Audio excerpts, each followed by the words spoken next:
नमस्कार, बहुत स्वागत है आपका। आप देख रहे हैं 5 का प्राइम टाइम। मैं हूं आपके साथ शिल्पा तोमर।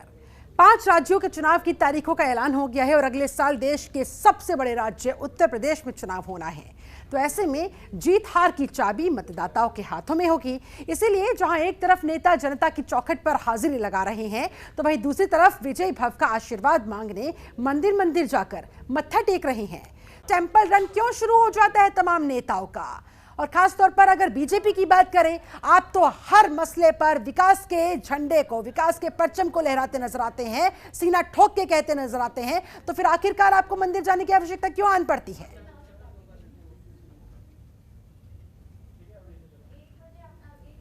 शिल्पा जी, मैं एक चीज कहना चाहूंगा, जो कि कांग्रेस हो या समाजवादी पार्टी हो या बसपा हो, बहुजन समाज पार्टी हो या अन्य कोई और पार्टियां हो, ये अवसरवादी पार्टी है।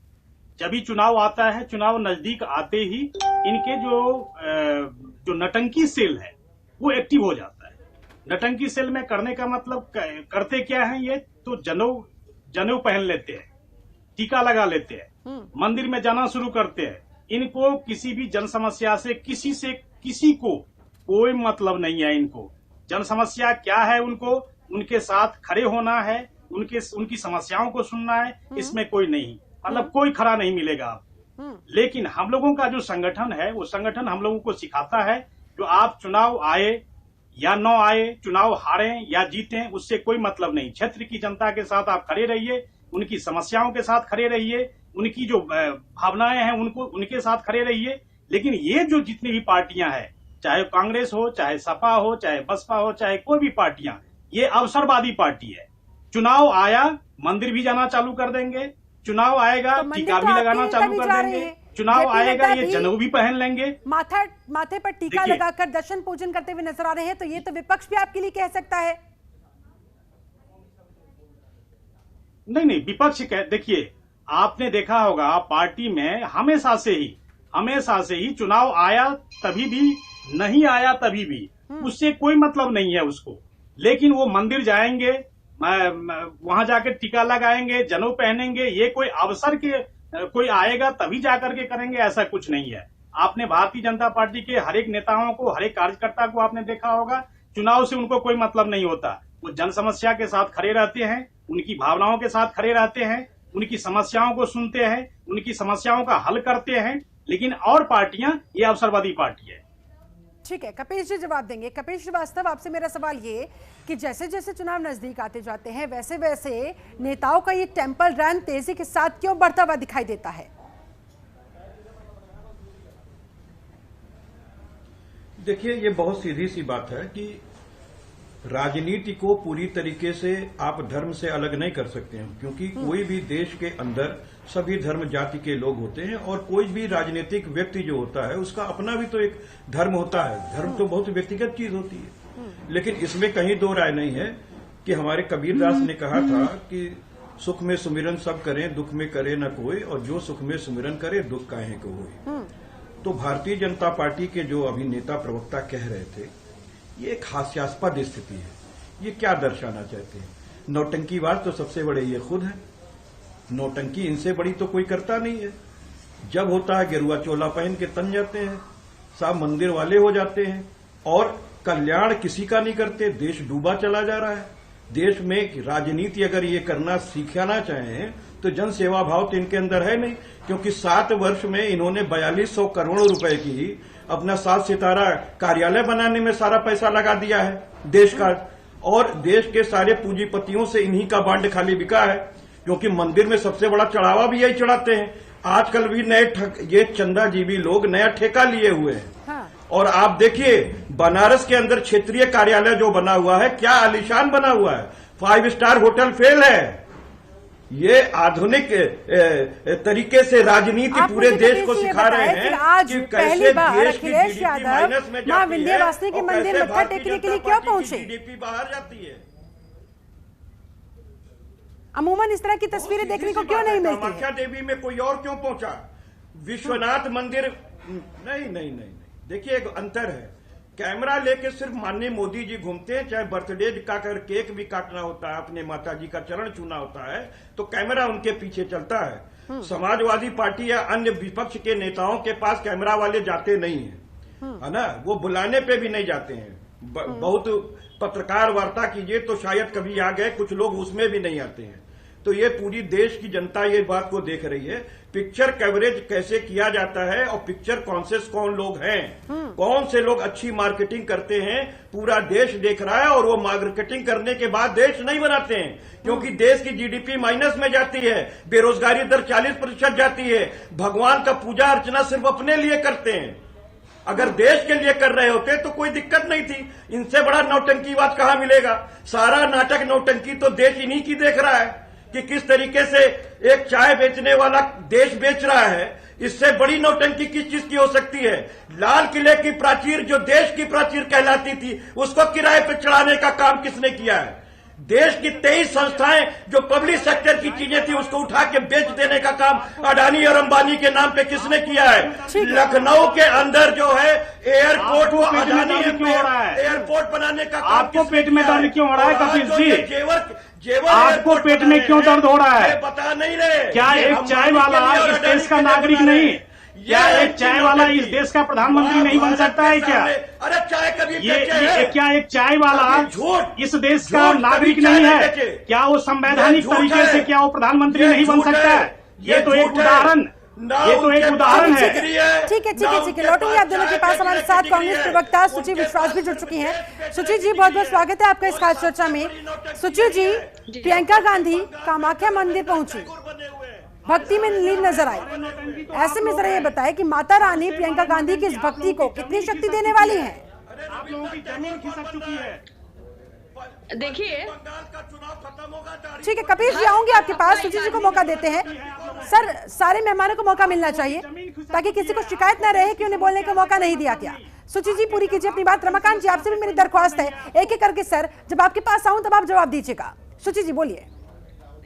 देखिए, धर्म पर किसी राजनीतिक दल का एकाधिकार नहीं है। अगर कोई भी दल इस प्रकार की राजनीतिक ओछी बात करता है, चाहे वो भारतीय जनता पार्टी ही क्यों ना हो, तो जो लोग स्वयं ढोंग और पाखंड की राजनीति करने के बाद जन समस्याओं से जुड़े होने की बात करते हैं, उन्हें एक बार अपने गिरेबान में ये झांक कर जरूर देखना चाहिए कि तमाम उम्र यही खता करते रहे, धूल चेहरे पर थी और आईना साफ करते रहे।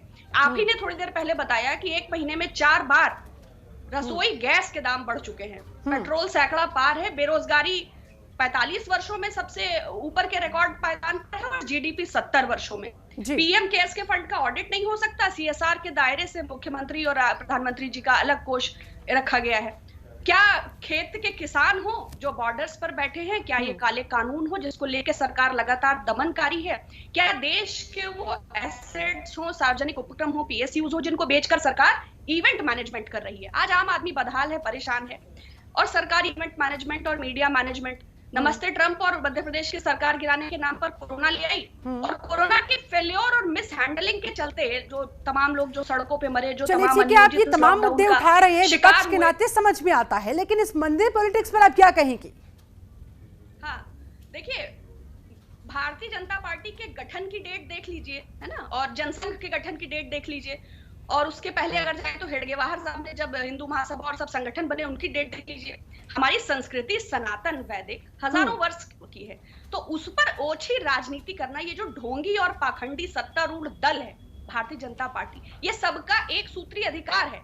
और जो भी हिंदू है, चाहे वो शक्तिपीठ हो, चाहे वो ज्योतिर्लिंग हो, कोई कैलाश मानसरोवर, कोई अमरनाथ, कोई कामरूप कामाख्या, कोई पीताम्बरी देवी, कोई बगलामुखी, तो कोई विष्णु जी को मान रहा है, कोई यदुवंशी है, तो इसमें भारतीय जनता पार्टी के पेट में क्यों दर्द होता है? क्योंकि सांप्रदायिक, सुन लीजिए, मैंने आपको डिस्टर्ब नहीं किया, संयम रखिए, आप सत्ता में हैं, तो इसके पर राजनीति करने से बेटर है कि आप सत्ता में हैं, आप सफाई दें कि काले कानून की वापसी क्यों नहीं हो रही है, क्यों खालिस्तान और टेरर फंडिंग का एंगल आ रहा है। आप इस बात की सफाई दें कि जीडीपी के लिए आप क्या कर रहे हैं, जीएसटी, आप जो गब्बर सिंह टैक्स आधी रात में आपने सेलिब्रेट किया, उसका करें। आप बताएं कि जो नोटबंदी आपने लागू करी, उससे कहां से काला धन आया और किस आतंकवाद की कमर पे टूटी है? आप बताएं कि सर्जिकल स्ट्राइक की जो चैट्स लीक हुई, आप बताएं कि पुलवामा में जो 40 शहीद हुए, और ठीक है, जवाब देंगे रमाकांत जी, जवाब दीजिए। आप लोगों का विकास का मुद्दा तो सफल होता हुआ नजर आ नहीं रहा है, क्या इसी वजह से अब आप लोग इस मंदिर पॉलिटिक्स की आड़ में, इसके पीछे छिपकर अपने टारगेट को निशाने पर लेना चाह रही हैं और सारा ठीक करा विपक्ष पर फोड़ना चाह रहे हैं? नहीं, बिल्कुल नहीं, बिल्कुल नहीं शिल्पा जी। ये जितने भी यहाँ पर ये प्रवक्ता हैं, कपीस जी को भी सम्मान करता हूँ मैं, और बहन का भी सम्मान करता हूँ मैं, पूरी तरह से सम्मान करता हूँ। लेकिन जिस तरह से ये आरोप लगा रहे हैं ना, इनको अपने खुद ही गिरेबान में झांकना चाहिए। जो देश को 70 साल से किसने इस देश को बरगलाया, किसने जन जन की भावनाओं के साथ खिलवाड़ किया, किसने सबको बेवकूफ बना करके धारा 370 हो, चाहे कोई भी ऐसे मुद्दे हो जिसमें आपने देखा होगा जो कि सर्जिकल स्ट्राइक के ये सबूत मांगते हैं, एयर स्ट्राइक के सबूत मांगते हैं। दूसरा देश इस चीज को कबूल कर रहा है, जो कि हाँ सचमुच में मेरे यहाँ एयर स्ट्राइक हुई, पाकिस्तान बिना शर्त के अभिनंदन को छोड़ रहा है। लेकिन ये हमसे सबूत मांगते हैं। ठीक है रमाकांत जी, सुची जी आपसे कुछ सवाल करना चाह रही है। एक सेकंड, उन्होंने हाथ खड़ा किया है, उन्हें किसी बात पर आपत्ति है। चुनाव के समय में आकर के ये जनेऊ पहनते हैं, ये टीका लगाते हैं, ये मंदिर जाते हैं। चलिए ठीक है, खुद ही अपने गिरेबान में झांकना चाहिए। चलिए ठीक है, सुची जी बोलिए।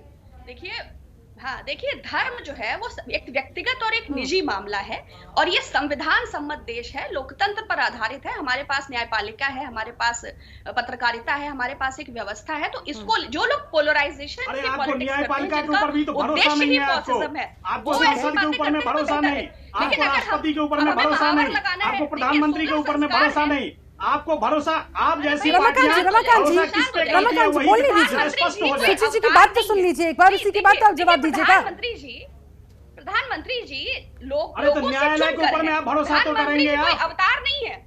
ठीक है, प्रधानमंत्री जी के ऊपर अगर आपको विश्वास नहीं है सुची जी, देश की न्यायपालिका पर तो विश्वास होगा फिर? बिल्कुल सब पर विश्वास है, लेकिन धर्म पर राजनीति करना, धर्म को इसमें समेट कर लाना, तो ये भारतीय जनता पार्टी को शोभा नहीं देता। ये निजी आस्था है, ये व्यक्तिगत आस्था है। आप विषय संगत बात करें, इस पर उंगली उठाकर आप अपने को क्या प्रमाणित करना चाहते हैं? देखिए व्यवस्था है, सबका अपना अपना उसको अनुपालन करने का तरीका है। अब कोई भारतीय जनता पार्टी के कार्यालय में चलिए ठीक है, कपिल श्रीवास्तव आपको क्या लग रहा है, ये राजनीति की इससे बड़ी विडंबना कुछ हो नहीं सकती, इससे बड़ी दुर्भाग्य की बात कुछ हो नहीं सकती कि विषय संगत बात तो होती नहीं, धर्म के नाम पर सियासत हावी होती है। सौभाग्य है, धर्म को धारण करना सदा सौभाग्य है, और ये सनातन की संस्कृति है जो इसकी आड़ में अपनी। ठीक है सुची जी, लौटूंगी आपके पास, कपिल जी का भी मत ले लेते हैं, बोलिए सर। जी देखिए, बहुत सीधी सी एक बात कह रहे हैं, किसी भी व्यक्ति को आप धर्म से अलग नहीं कर सकते हैं। और हम तो ये कहते हैं इति श्रेष्ठम धर्माधार्यति, जो कि हमारे कृष्ण जी ने अर्जुन को उपदेश देते समय ये बात कही थी। ठीक है, और उन्होंने बताया था कि मानव धर्म सबसे बड़ी चीज है। तो जिस चीज से भी मनुष्यता का कल्याण होता है, आज देखिए भारतीय जनता पार्टी दर दर जा करके मां से और तमाम काशीनाथ बाबा से ये बात मांग रही है कि हे बाबा, हमें तो कुछ करना आया नहीं, मैंने तो देश डुबा दीजिए, अब आप किसी तरह से देश बचा दो। और हम लोग जो जाते हैं मंदिर में तो सर्वस्व कल्याण की भावना के साथ ये मांगते हैं कि हे ईश्वर, कहां से इनको बैठा दिया कि देश की जीडीपी गिरा दिए, देश में बेरोजगारी ला दिए, देश की चीजें बेच रहे हैं, इनको हटाओ और हम जैसे कल्याणकारी लोगों को जनता के फायदे के लिए ले आओ। इसमें बुराई क्या है? भाई जन कल्याण होना चाहिए। ठीक है, ये जा रहे हैं अपनी सत्ता बचाने के लिए और हम जा रहे हैं देश को बचाने के लिए। तो ये बतावें कि ये कितने बड़े स्वार्थी हैं। सबसे बड़ा नाटक तो यही लोग करते हैं। विपक्ष कभी दाढ़ी बढ़ा लेंगे, है उसका जवाब बंगाल में चुनाव आएगी। रमाकांत जी, अब आप जरा मुझे ये बताए कि ये जो सॉफ्ट हिंदुत्व का जिन है वो एक बार फिर से चुनाव के नजदीक आते ही क्यों बाहर निकल आया है? क्या कुछ इसका मकसद होता है? क्या जनता के बीच संदेश पहुंचाने की सॉफ्ट हिंदुत्व के जरिए कोशिश होती है? नहीं, देखिए शिल्पा जी, एक चीज मैं कहना चाहूंगा, जो कि ये जो सॉफ्ट हिंदुत्व की आप बात कर रहे हैं ना, बिल्कुल नहीं। मेरा ये कहने का मतलब है जो कि ये आपका डेली धर्म ऐसा चीज है या ईश्वर ऐसी चीज है जिनमें जो कोई आस्था रखते हैं, इसमें इनका डेली का रूटीन होना चाहिए, दैनिक दिनचर्या होनी चाहिए। हाँ, आज हमने मंदिर जाना है, आज हमने पूजा करनी है, आज हमने पाठ करनी है, आज अगर मान लीजिए बाई बर्थ अगर हम जनेऊ लगाते हैं तो जनेऊ हम लगाएंगे, टीका लगाना है टीका लगाएंगे। लेकिन कहने का मतलब अवसर आने के बाद या अवसर जब नजदीक आता है तब जाकर के अगर आप इस तरह का कोई भी काम करते हैं, चाहे मैं रहूं, चाहे कपिस जी रहे, चाहे मेरी बहन रहे, कोई भी रहे, तो उसको अवसरवादी ही कहा जाएगा। इसको अवसरवादी ही कहा जाएगा। मेरा कोई और ऐसा कोई टारगेट नहीं है, कुछ ऐसा राजनीति करने की कोई मंशा नहीं है। मेरा मात्र ये है जो कि अवसरवादी न हो करके आप बिल्कुल इसको दैनिक दिनचर्या में लाएं तो ये बहुत अच्छी चीज है, बहुत अच्छी चीज। ठीक है शुचि जी, अवसरवादिता बताया जा रहा है यहाँ पर बीजेपी की तरफ से कि आप कभी कभार मंदिर जाते हैं, कभी कभार इस तरह से मत्था टेकते नजर आते हैं, इसलिए बीजेपी वाले सवाल उठा देते हैं कि आखिरकार इलेक्शन के वक्त ही नेताओं को भगवान क्यों याद आ जाते हैं। हर व्यक्ति की अपनी प्रॉपर्टीज होती हैं, तो आमतौर पर जो व्यक्ति जिस गुण से ज्यादा संपन्न है वो दूसरे में उसको ढूंढने की कोशिश करता है। क्योंकि अवसरवादिता भारतीय जनता पार्टी के डीएनए में है। जैसे ही कोई दूसरे दल में है तो वो बहुत बड़ा अपराधी है, और भारतीय जनता पार्टी की गंगा में हाथ धो लेता है तो उससे बड़ा संत कोई है ही नहीं, फिर वो सेंगर हो या चिन्मयानंद। तो अवसरवादिता कैसे कह रहे हैं? भारतीय जनता पार्टी को भली भांति ज्ञान है, तो अवसरवादिता का इतना जबरदस्त ज्ञान है। नहीं, अवसरवादी तो एमजे अकबर साहब हैं, जिनकी प्रतिष्ठा को अभी प्रिया रमानी साहब ने सुप्रीम कोर्ट ने बताया। अवसरवादियों की तो हम इतनी बड़ी आपको लिस्ट देंगे, कहीं बंगाल के लिए, कहीं असम के लिए, कहीं उत्तर प्रदेश के लिए, कहीं बुक्कल नवाब साहब से शुरू हो। तो ऐसा नहीं है, अवसरवादिता जो शब्द आपने लिया है उसमें एपिसोड कम पड़ जाएगा। लेकिन मैं पुनः इस बात को कहना चाहूंगी कि धर्म किसी राजनीतिक दल का बपौती नहीं है, एकाधिकार नहीं है। 125 करोड़ भारतवासियों की निजी आस्था है। वो ज्योतिर्लिंग जाए, वो शक्तिपीठ जाए, वो कामरूप कामाख्या जाए, वो विष्णु जी का मंदिर बनाए, तो ये जो लोग, मैंने कहा ना कि ये सत्ता में है, इन्हें लगता है कि ये विपक्ष में है।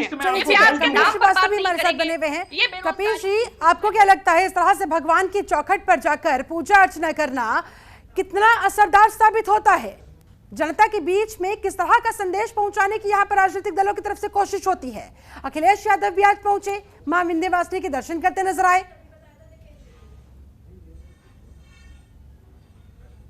देखिए, बहुत सीधी सी बात है, जनता के बीच कोई संदेश पूजा पाठ और मंदिर दर्शन से नहीं जाता है। आपके कर्म क्या रहे जनता के प्रति, आप कितना समर्पित रहे, इससे जाता है।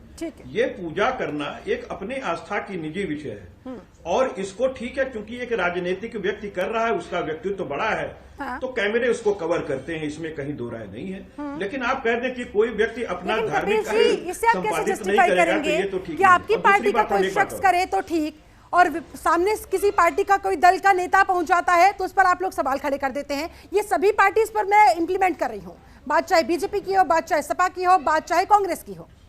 नहीं, हमने एक बात हमेशा से कहा, और शायद सुची जी भी इसी बात को बार बार कह रही हैं। हम लोगों ने कभी किसी के मंदिर जाने पे प्रश्न चिन्ह नहीं खड़ा किया, ठीक है। लेकिन अगर आप धर्म के उन्माद की राजनीति करेंगे और उकसाएंगे, नारे से किसी को डराएंगे, भयभीत करेंगे, क्योंकि देखिए हिंदू धर्म में जैसे अभी चंदाजीवी लोग चले हुए हैं, तमाम तरह का चंदा छपवाए हुए हैं। हम ये कहते हैं कि हिंदू धर्म में दो ही चीजें हिंदू मैथोलॉजी के अंदर, और मिश्रा जी तो कुलीन ब्राह्मण है। भाई देखिए, वहाँ दान होता है, दक्षिणा होती है, पुण्य होता है, पाप होता है। ठीक है सर, मेरे पास समय बस इतना ही था। सुचित जी, जल्दी से आपका फाइनल कमेंट में चाहूंगी, आखिरकार धर्म की राजनीति कब खत्म होगी? इस पर कब लगाम लगाया जा सकेगा? ये कभी नहीं खत्म होगी। आप गद्दाफी और सद्दाम हुसैन और रोमन कैथोलिक 14वीं शताब्दी की बात करेंगे तो फिर मार्टिन लूथर किंग जैसे आए थे, तो धर्म की आड़ जब जिसने ली है तो वो लोग डिक्टेटर्स रहे हैं। आप हिस्ट्री उठा के देख लीजिए, आपके मुताबिक ये कभी खत्म नहीं होने वाली है। रमाकांत मिश्रा, आपका फाइनल कमेंट जल्दी से। मैम, मेरे पास समय थोड़ा, बचपन से इस बात को सुन रहे हैं कि एग्जाम समय की मेरे पास कमी है, इसलिए संक्षिप्त शब्दों में जल्दी से रमाकांत जी आपके पास आते हुए जल्दी से। सर